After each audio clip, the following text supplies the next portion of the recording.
এক বনে হরিণ, শুয়োর এবং একটি শিয়াল বাস করত। তারা তিনজনেই খুব ভালো বন্ধু ছিল। তাদের বন্ধুত্ব এতটাই গভীর ছিল যে তারা একে অপরকে ছাড়া এক মুহূর্ত থাকতে পারত না। একদিন তারা তিনজন একসঙ্গে মিলে শিকার করার জন্য বের হল। শিকার করতে করতে তারা একটা সিংহকে দেখতে পেল। সিংহটি তাদের দিকে তেড়ে আসতে লাগল। হরিণ, শুয়োর এবং শিয়াল ভয় পেয়ে দৌড়াতে শুরু করল। তারা বুঝতে পারছিল যে তারা সিংহের সঙ্গে লড়াই করে জিততে পারবে না।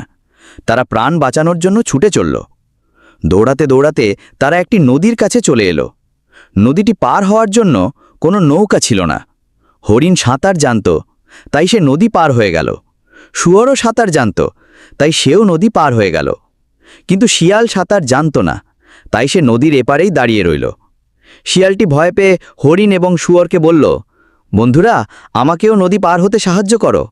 হরিণ এবং শুয়োর শিয়ালের কথা শুনে বলল, বন্ধুরা, আমরা তোমাকে সাহায্য করতে পারবো না, কারণ আমরা যদি তোমাকে সাহায্য করি তাহলে আমরাও মারা যাব।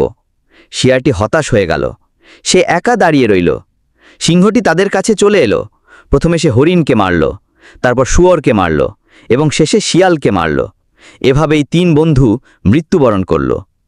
এই গল্প থেকে আমরা শিখতে পারি যে খারাপ সময় আমাদের বন্ধুদের সঙ্গে থাকতে হয়। সত্যিকারের বন্ধুরাই আমাদের বিপদে সাহায্য করে।